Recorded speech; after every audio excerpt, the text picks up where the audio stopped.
What's up, guys? I'm Vocal Strike, and welcome back to a Dragon Quest IX, Sentinels of the Starry Skies.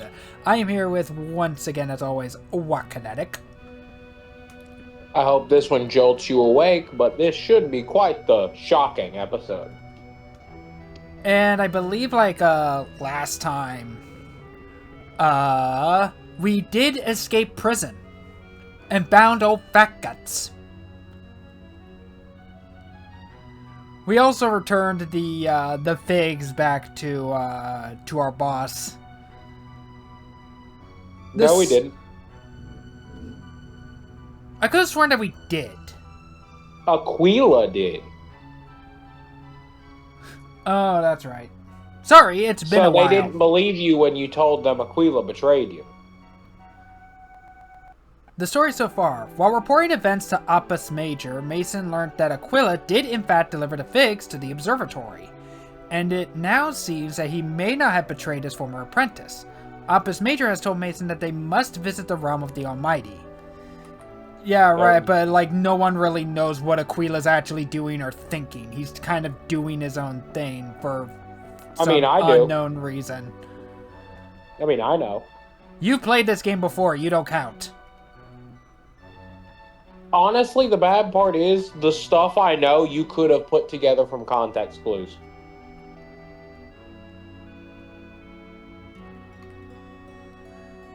And I believe he did tell us that he wanted to meet us up here. No.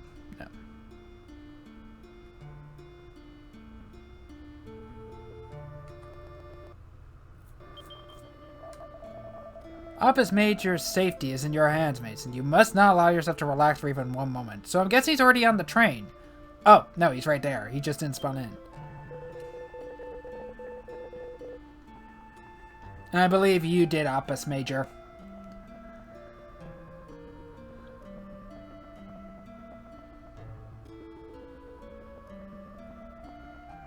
Like you went Master Roshi with it.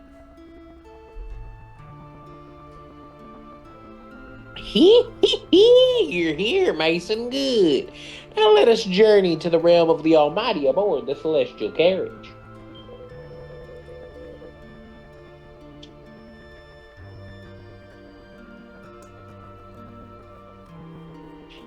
But before we do so, there is something I wish you to confirm for me. Aquila attacked you and stole from you the figs. You are certain of this? I mean, yes. I know not why he would do such a thing.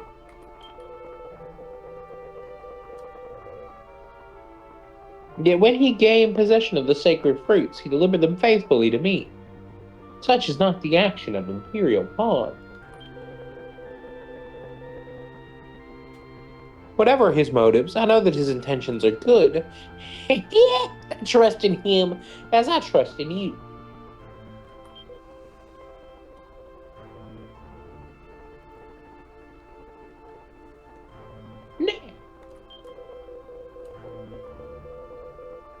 The figs are all recovered. If it is as the teachings say, we will be at last be able to travel to the realm of the Almighty.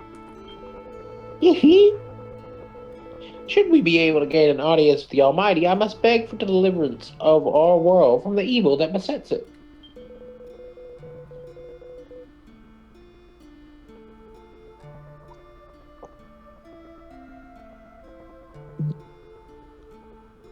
The prospect makes me a little uneasy, Mason. Or the celestial carriage. I will join you shortly. Nope. Something don't feel right here. So off to the realm of the Almighty, eh? Shall I pack a swimsuit? I've heard it's paradise. A tropical paradise, I hope.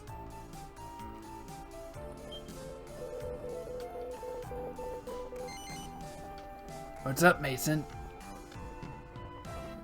Have you been in and had a chat with Opus Major about everything that's been going on or something? Yes.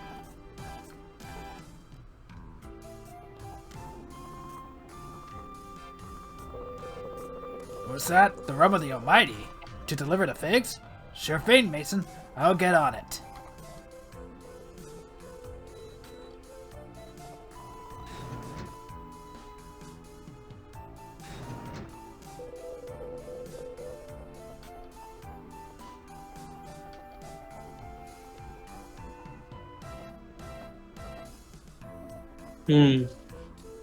So this is the Starfight Express. Please forgive my intrusion.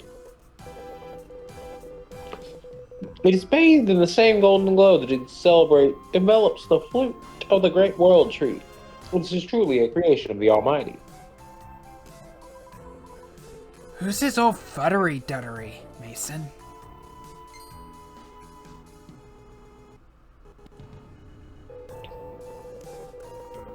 Yeah, you the sainted stewardess of the Starflight Express, are you not?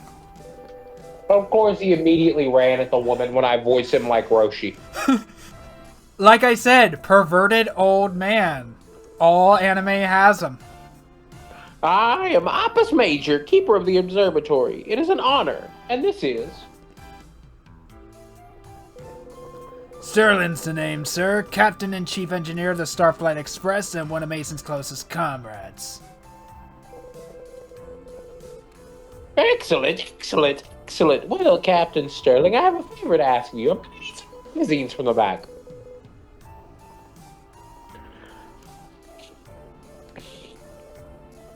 Mason's unstinting efforts have brought the figs back to the observatory.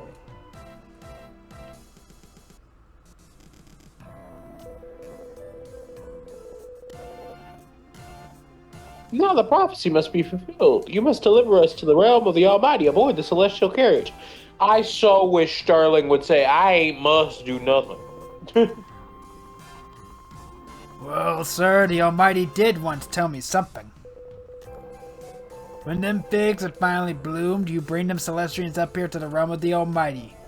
Or words to that effect. And I ain't no genius, but I reckon this must be what that spiel was all about. So you just leave it to me, sir. Sit back and make yourself at home. Next up, the realm of the Almighty.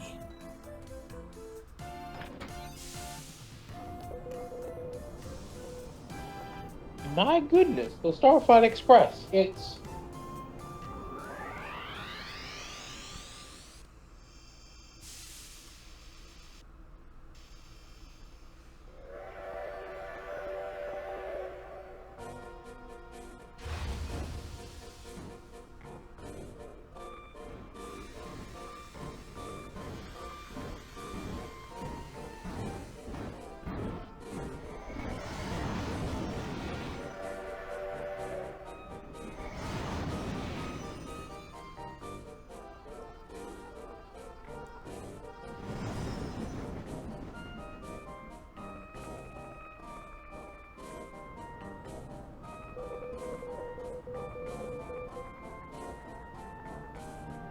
incredible. Incredible. The observatory is a mere speck below us already. Truly, this is the convenience of the gods. Conveyance of the gods. Captain Sterling, does your command of the Express span many years? I've been at the helm since the very day the Almighty put her into action, sir. It's been a while now. Blimey, so old Fat Guts is even more ancient than I thought. Shut it, you! I ain't ancient and I ain't no Fat Guts neither. I'm the captain, got it? Captain!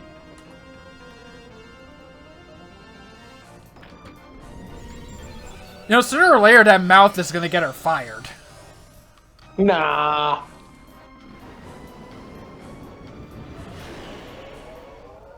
It'll be fun. We have entered hyperspace.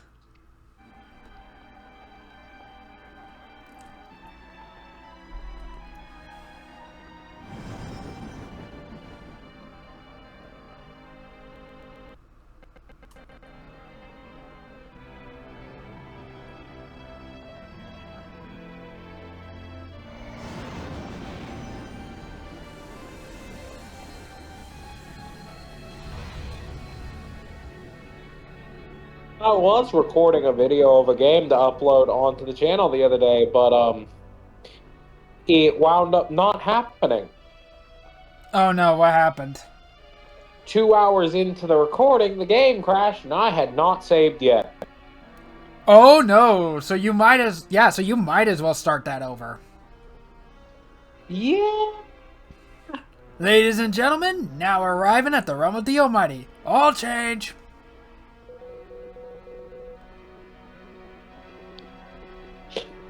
At last, my most fervent prayers are finally answered.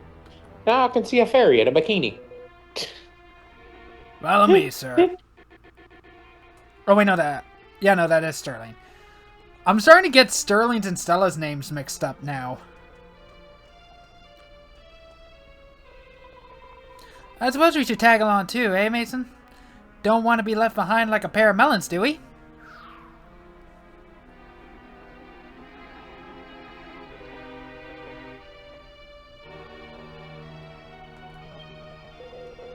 The temple's straight up here in front of us. If he's anywhere, the Almighty will be up there. Okay, he's just saying the same thing. India says, go ahead. Yeah, they're telling us to go ahead.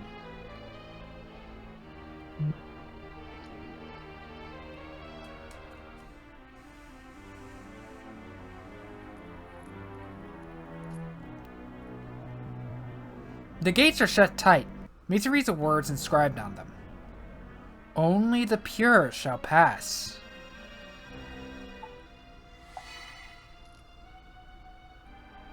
I mean, I'm a Celestrian. I'm probably as pure as it gets. Pass, pure-hearted one. Go to your god. Are you really a Celestrian at this point?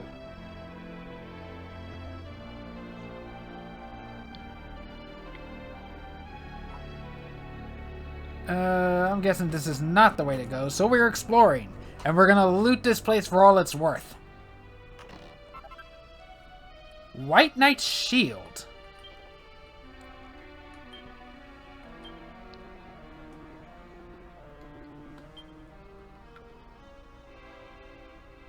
Lowers magical Mendy, but increases block chance and defense. Nice. No. Like I said, it has been a hot minute. This might actually be better for Molly, honestly, than it is for me.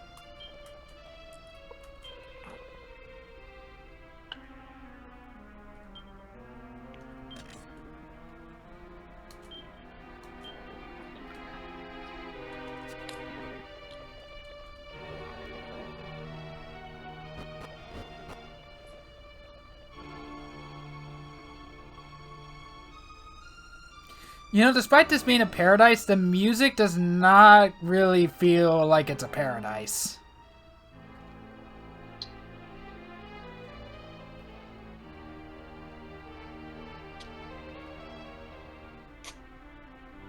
It really, really doesn't. Let me examine the Guardian statue. The Realm of the Almighty has a Guardian? The inscription reads, Celestial Sentinel. Yep. Why does the Realm of the Almighty have a Guardian? I feel as though if it's going to be paradise, it doesn't necessarily need one. You'd think that, wouldn't you?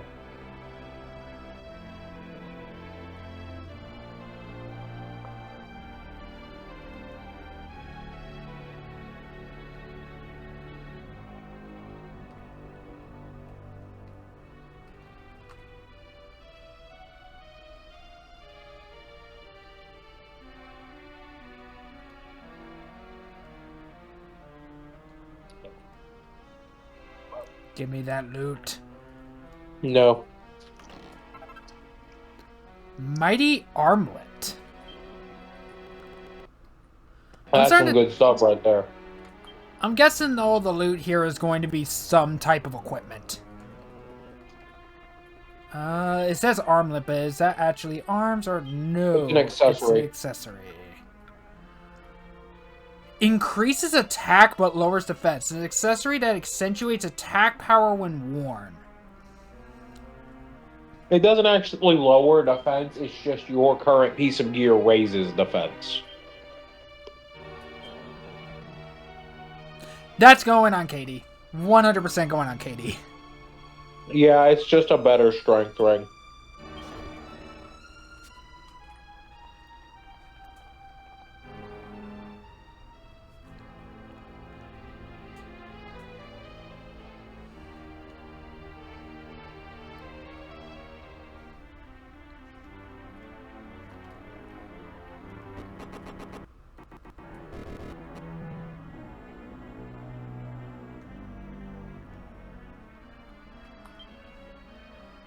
Reads the inscription. In the beginning, I did separate sea and sky. I did place the stars in the heavens. I did set the land to float upon the seas. I did make the birds, the fish, the flowers, the trees, and all the creatures, and I did set them to inhabit the realm I had created. And lastly, when all else was done, I did make mortal kind in my own image. So literally the Almighty is the Christian God. Yes. Mason, you are literally playing as an angel. Not a biblically accurate angel, though.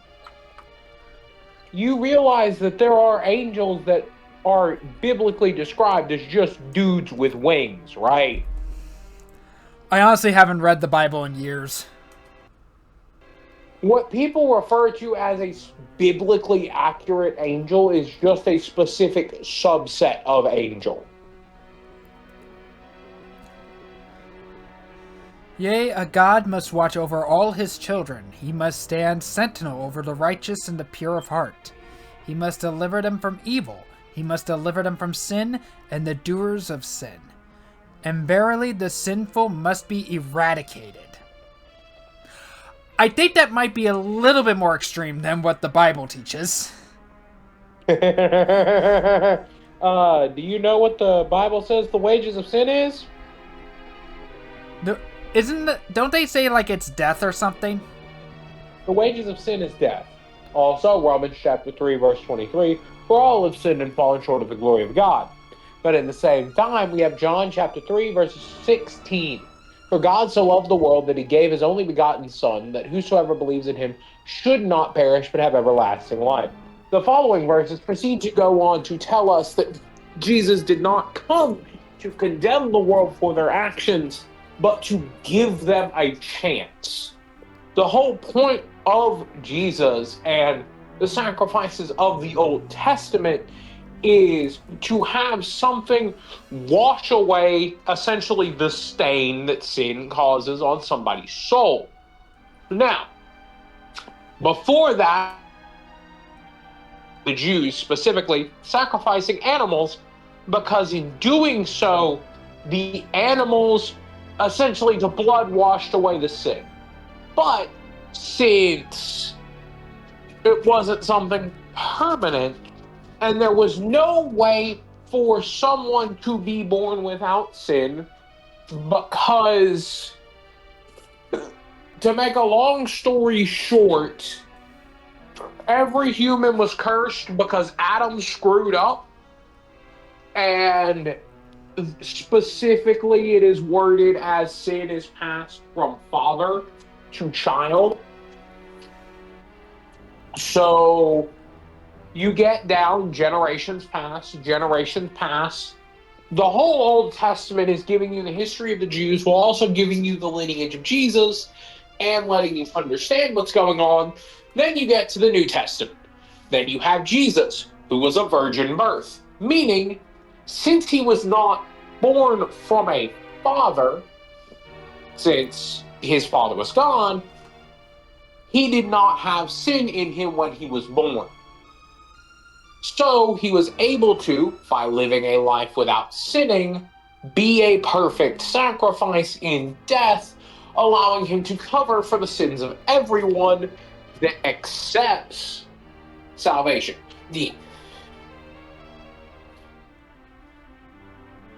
Yes, there's still probably another 2 or 3 hour explanation I could go into here. Can you tell that he's a church man?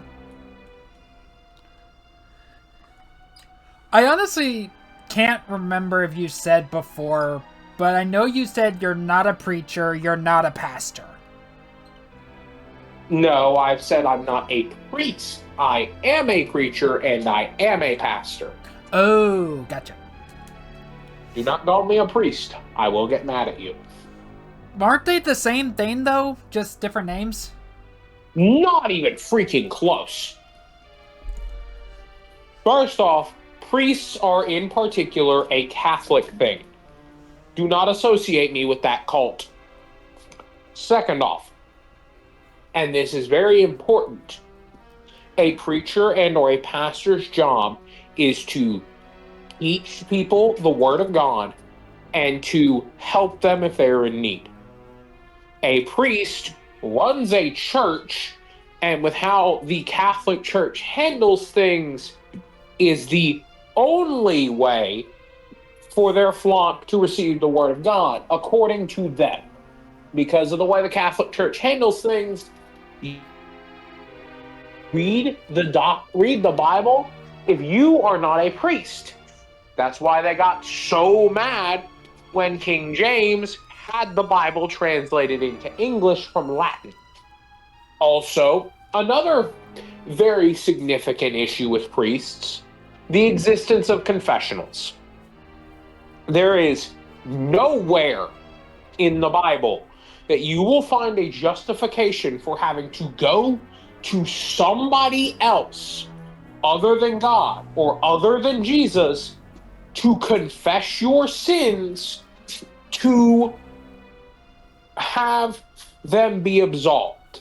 The closest you will find is in the Old Testament. When you sinned, you would have to take the animal that was a sacrifice to the priests in the temple so that the sacrifice could be performed properly. That still has nothing to do with people who are not Jews, who are not members of the tribe of Levi, listening to you tell them what you've done wrong in a booth and tell you actions you need to do to be saved. Now, I am not about to go on my full tirade because I have just as much material about why I dislike the Catholic Church and numerous things they do that are not biblical in the slightest. I probably have more material on that than I do explaining salvation because it irks me to no end. This is why I get upset when I get called a priest. Because A, I'm not Catholic, B, I'm not Jewish, and C, I was not a member of the tribe of Levi since I'm not Jewish. All my creatures were pure of heart, all but the mortals, among whom dwelt both the righteous and the sinful. And yea, were the sinful ever plentiful in number, and the righteous ever few. And the sinful did rule forcefully over the righteous, and forcefully over my creatures, and did bring suffering upon them. Oh no! Did the Almighty hit them with a Noah? The Great Flood. Wasn't that 40 days and 40 nights, if I remember right? 40 days and 40 nights, but they were on the boat even longer. There is another interesting detail that makes the Great Flood a bit more terrifying in the biblical context.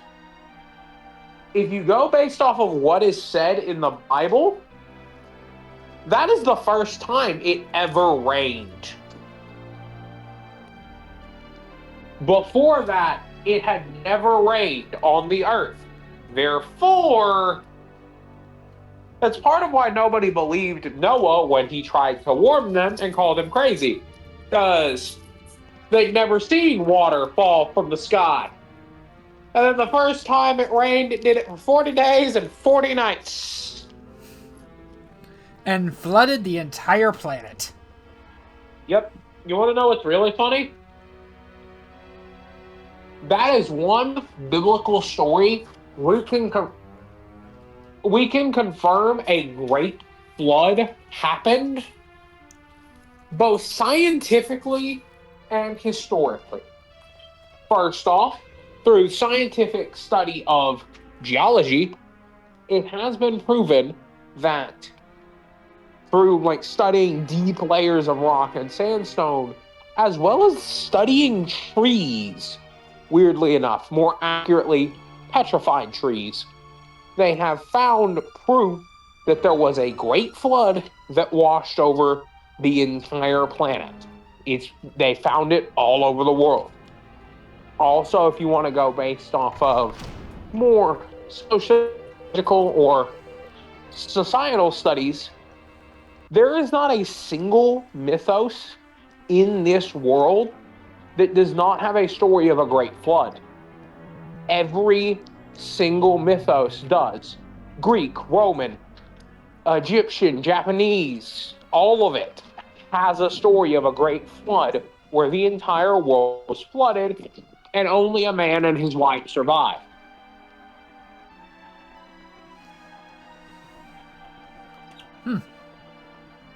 Yep.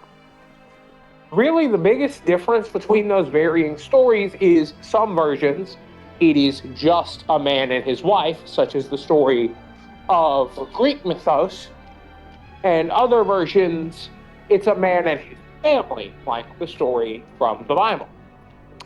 The Greek mythos one is particularly interesting because basically Zeus had decided to wipe out all mortals. There was never going to be any more humans. He hated them. He was going to kill them all. So he got with Poseidon to stir up the great flood. But one of the gods particularly liked a specific king and queen. So, in response to that, they told the king and queen that the flood was happening. They told them to put enough food to last the length of the flood in a basically a steamer trunk kind of thing. And then to climb inside of it when the flood started.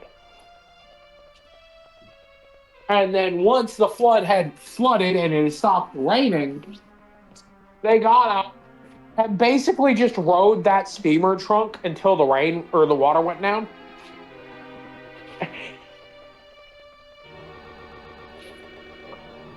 Do you see what I mean about weird? Yeah. I doubt Zeus was very happy about that. Funny enough, then after all that happened, they went to the oracle at Delphi because they were too old to have children and asked the oracle what to do because all the other humans were dead.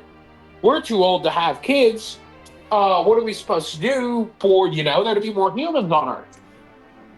And so the oracle asked Apollo, because the oracle was connected to Apollo, and he said, you see those rocks over there? You're going to pick them up and throw them behind you as you walk away. Do not look back at them, and that will repopulate the human race. And as they did it, each rock turned into a new, fully formed human. Which is why the Greeks referred to the main, their generation as the Stone Era humans in some mythology because they were born from stone. Because that was like the third or fourth set of humans at that point, according to Greek mythology. Because there was the ones made by the Titans that got wiped out. Then the gods made another set. They got wiped out. It was like the third set when he finally decided, screw it, we're flooding it, we're starting all over. And then this next era of humans happened. I like my mythology. Yeah, so herein dwells the Almighty. Finally, my prayers of countless millennia have been answered. Finally, we shall meet. Oh, I don't like that crack. Oh no. What is the meaning of this? Oh no. Oh. Oh, I forgot about this. What's going on here? The temple's smashed to bits. What has befallen this place? What has become of the Almighty?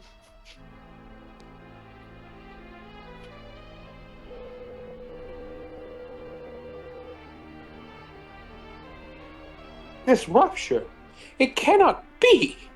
Surely the light which ravaged our own realm cannot have penetrated so far.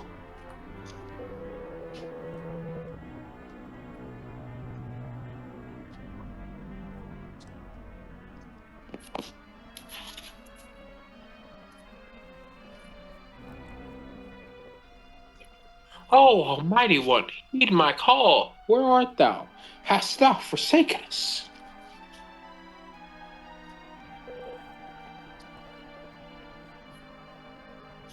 Almighty One,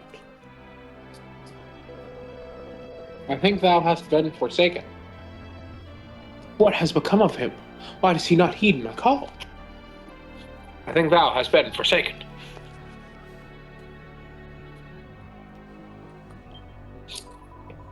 Oh, I've got a nasty feeling about this.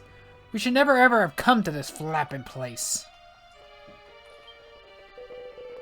What the bleeding X happened here? What kind of...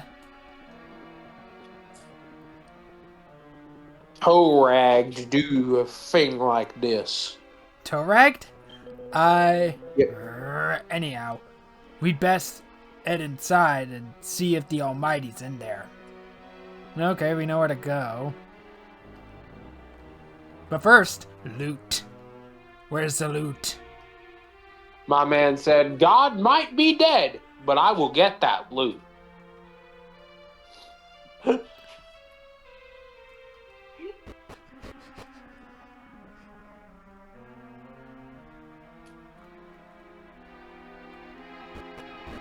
Is there really nothing here?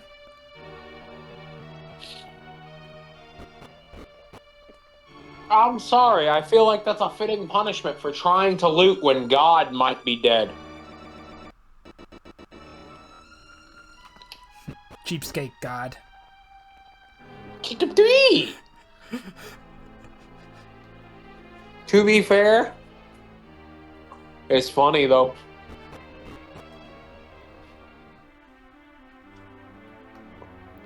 And besides, this is a JRPG. Do you honestly think that we should ever trust gods in a JRPG? In this one specifically, yes.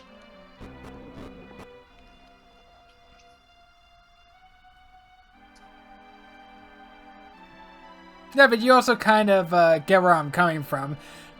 In almost every JRPG, you end up having to fight and kill a god. Well, yes, but it's normally not biblical God. The area is bathed in a mysterious glow. I have to say, normally it's I was inspired, or I am what inspired the legend of this god, or you know what I mean? Or someone with a god complex or something. Yeah, I have attained the power of a god. It's very rarely, oh shoot, we're running the ones with God. Weirdly enough, one of the few games I can think of that does that is not a JRPG. It's the Earth Defense Force. Here truly it is a sublime light that shines here. Where's the teeth? Perhaps this is where we must make an offering of the heavenly fruit. Opus Major! Clearly the realm's been breached! Put the fruit away! You're not wrong. Mason, my child, you must offer up the figs. Why did Opus Major become a mix of a Southerner and Roasty? Mason receives the 7 figs from Opus Major. How many bosses did we fight before we got here? Um, All right, let's go through the list of things that gave us figs. The Master of None, the Leviathan, the doll, so the spider, the gargoyle. Gargoyle, the lizard, the random monster that wanted to be loved.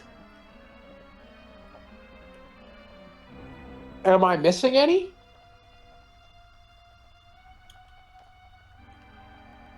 Wasn't the lizard the one that wanted to be loved? There was the lizard. No, the lizard wanted to be able to love. And then there was the random monster that's a normal monster got turned into a ball. The tutor! Swim dimples! Oh, swine dimples. Mason? The ghost. Mason? What? We killed 8 bosses that dropped figs. Which means we are missing one. Yeah, we're missing one all-powerful wish-granting fruit. Aquila? Which, when you think about it, is the perfect cover. Because there's no way for Office Major to know how many figs you're supposed to have. And there is always that chance that you are not paying attention to how many figs you've obtained. Well, yes, but this is your first time getting the figs from Office Major. I'm saying it's the perfect way to fool Office Major into thinking Aquila's good. True. You know, I did just remember something rather important. You remember the fact that this empire fought a Celestrian in the past, right? And got their asses beat, yeah. Do you remember what that Celestrian's name was? I do not, but I know who you're talking about. Well, that is part of the problem. Because you see, it's rather odd that Aquila's working with the Giddish Empire. Unless, of course, he was being subjected to Celestrian rules. Since, you know, a Celestrian can't defy a Celestrian that's above them. Oh, it's that other Celestrian. I mean, it could be. For all we know, the Almighty has just said, screw humanity and working with the Giddish Empire.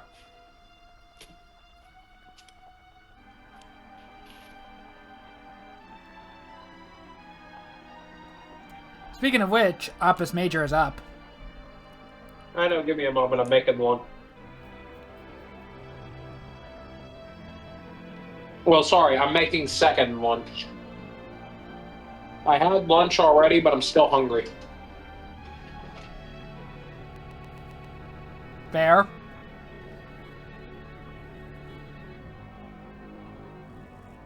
Yes, I've been told I eat like a hobbit. No, I'm not going to stop. Now, make the offering, my boy.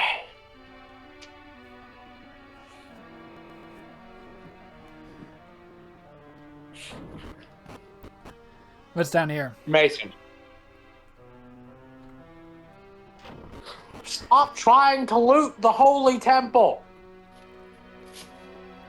But it could be something that could be useful on our quest.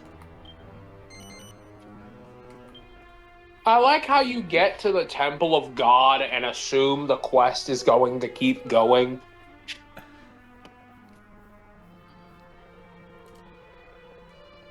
Mason, my child, you must offer up the figs.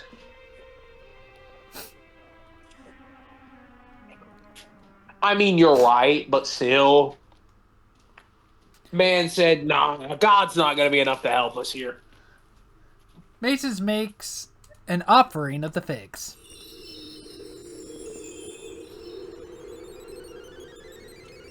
I really wish someone would have commented on the fact that there's only 7. Perhaps it's implied or like assumed that none of them were actually keeping track or keeping count. That doesn't make sense, though, because Stella has been keeping an active record of everything we've done this entire time. True. Oh, Almighty One, take these divine fruits we have offered unto you.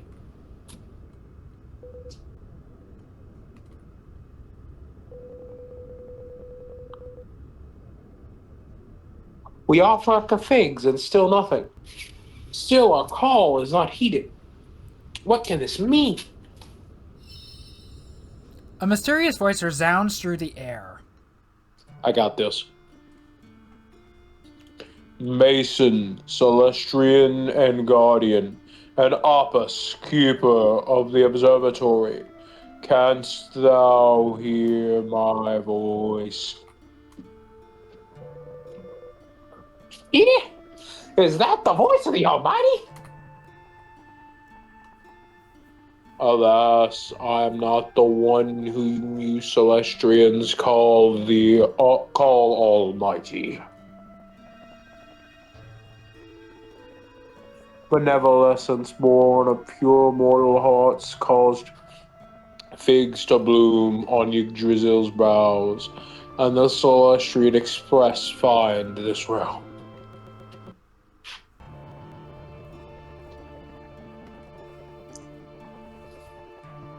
And now, Mason, you and your compatriots have returned the figs to the realm of the Almighty. And so I am awoken from my slumber of countless eons.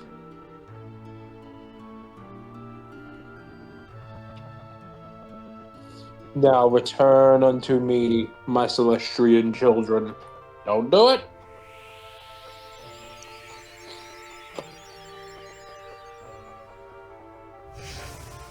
Something don't feel right here.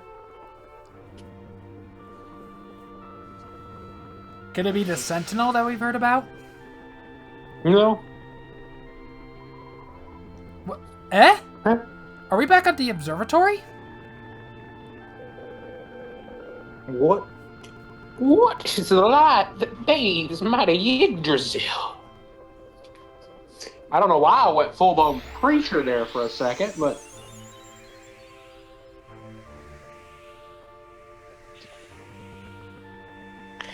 Welcome home, my Celestrian children.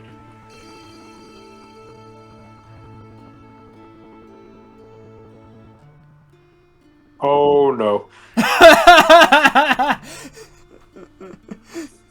I'm keeping the voice. I am she who have heretofore known as Yggdrasil. This testosterone be hitting. I am the only daughter of the Almighty himself, the Grand Architect. Zoom in. Zenus. I am the goddess Celestria. What? Can this be? My dear Celestrians, long have you tended the protectorate and offered unto me the benevolence you gathered there. And your diligent efforts have finally returned me to consciousness. You have my deepest gratitude. And you, Mason. You retrieved the figs which we had thought found, but which were lost once more. We are eternally in your debt. Yeah, 7 of them. Lady Celestria, I hope I may address you so. What can have led to your transformation into the mighty Yggdrasil?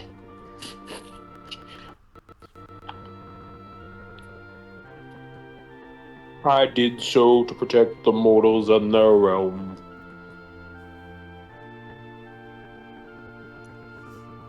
My father believed the mortals a flawed creation, and resolved to erase them from existence. Alright, so their version of God is not exactly nice. Got it.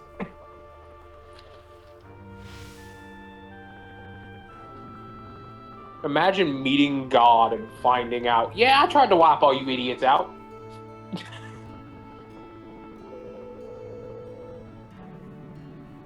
Oh, hey. Why does Punk look like Zeus? Yeah. Why his name one letter off from Zeus? He was probably inspired by Zeus. Yea, the mortals are not fit to inhabit my kingdom. They are an aberration. From dust they came, and to dust I shall return them.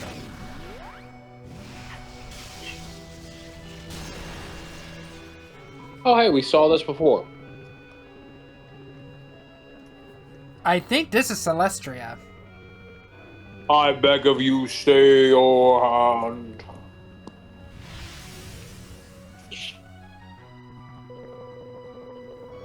Wherefore do you defy me? What cause have you to give them succor?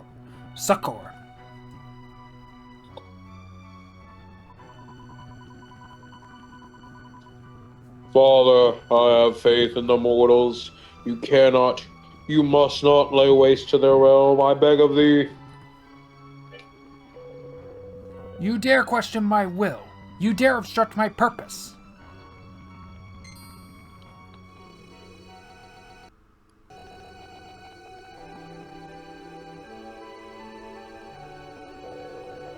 Celestria, what is this insolence?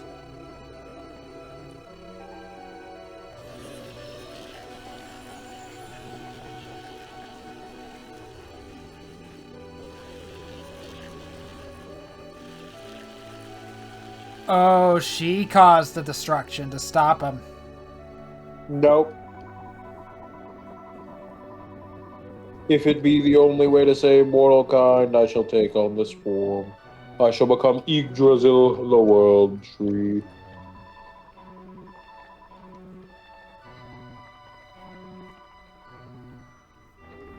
My body shall be returned only when the good that lies within mortal hearts is proven. There is purity in the mortal soul. There is good. I will prove this to you, though it cost me my freedom. Impetuous child. You know not what foolishness you contemplate, Celestria. If no such proof should present itself, you will be cursed to eternal slumber.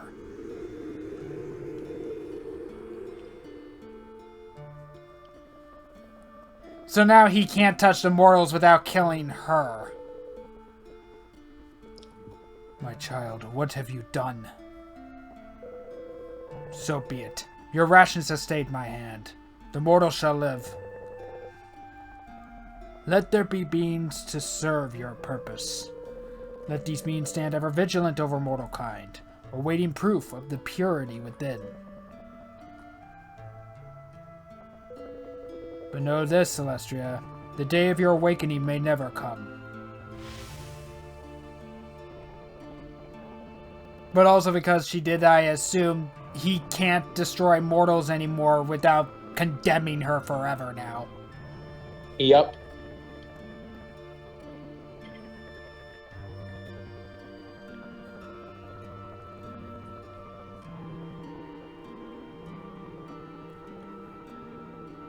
The benevolence you gathered was the very proof of mortal purity I had awaited.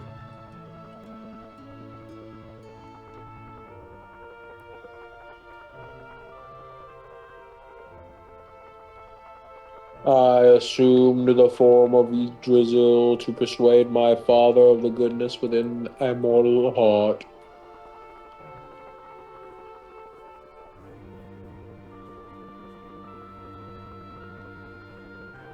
When benevolence was offered unto me in time, the tree would bloom, or the figs would bloom.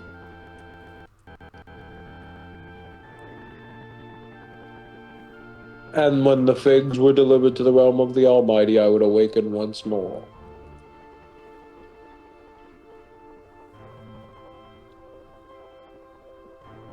Xenos created the observatory, and you, my celestial children, to serve me.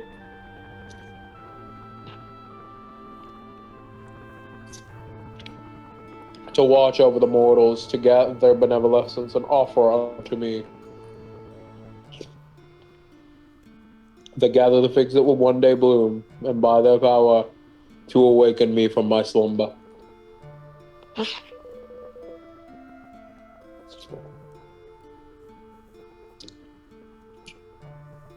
So this has been our calling all along.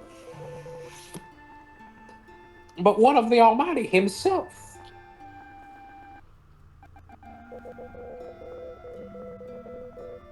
Could he be the ill-omened light that struck our realm, and his also, is he in fact?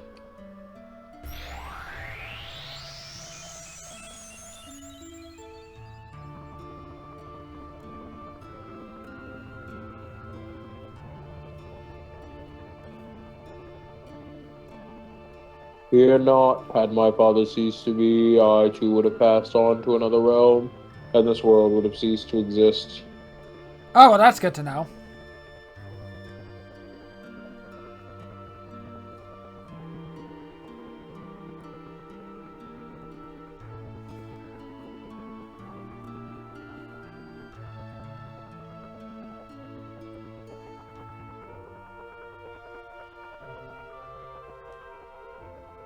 He is with us somewhere, though he is not to be found in the realm of the Almighty.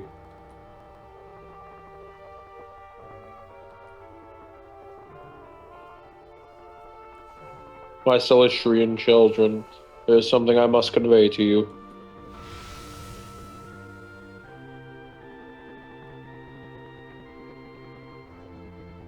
The light that violated the realm of the Almighty, the being from whence it came, he wishes to destroy our world.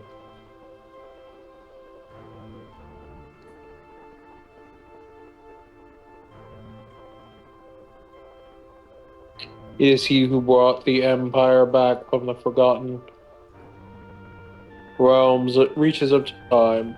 His hatred emanates from the palace at its heart.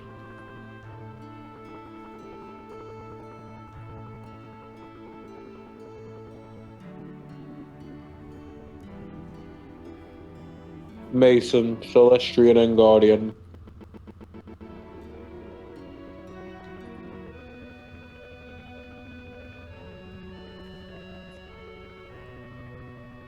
One moment.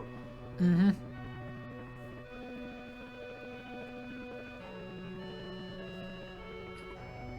You must journey to the heart of the Giddish Empire and deliver mortal kind from the evil that dwells where within.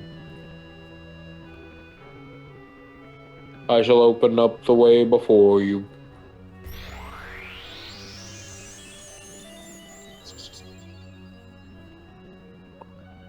The tree of purest blue shall guide you to the house, the land of the house of Git.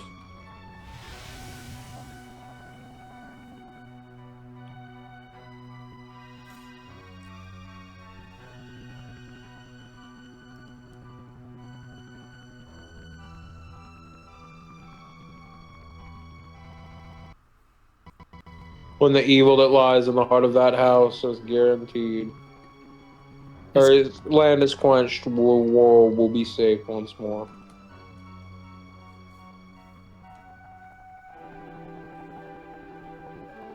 Please, Mason, you must deliver the mortal realm from evil.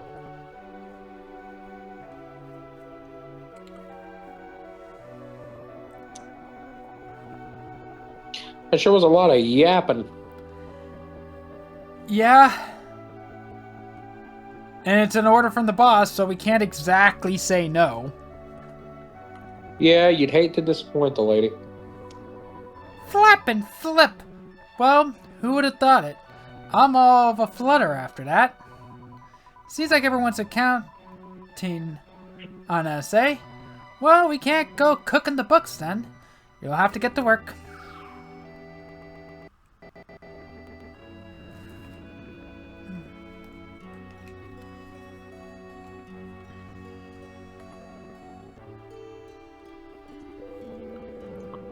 So you're the only one who can save the Protectorate and the Observatory from certain disaster, eh, Sunshine? Well, you've only got the weight of 2 worlds on your shoulders then, eh? Don't let them get you down, will ya? Alright, I'll be waiting in the start flight. We'll head off when you're ready to rumble. See you in a bit. I'm guessing we're reaching endgame. Close to it at least.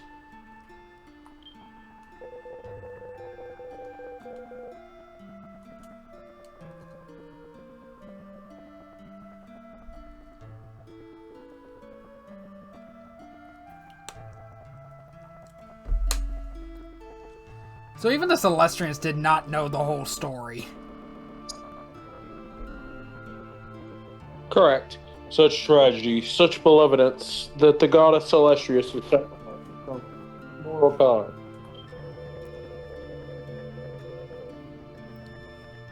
It is well indeed that we served the great world tree through all the millennia. She is a more than worthy mistress. Of course you'd say that. Why am I talking in her voice? But now the mortal... Yeah, but now the mortal realm's in peril once more at the hands of the Giddish Empire.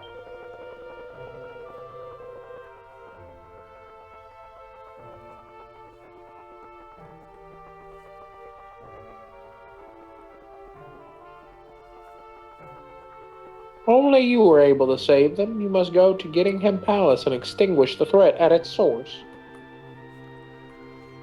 Which I'm thinking we start doing next time because I gotta go and do some dishes. Oh, fair enough. We didn't actually do anything but watch cutscenes this video. Yeah. Yeah, but it's something. And regardless, that is progress. So, next time on Dragon Quest IX, I guess we invade the Giddish Empire. Oh, I can't wait to see how it goes. I mean, we're a one-man army. I'm sure everything will be fine. I just need to go down to save, but we will see you guys then. Bye. Bye.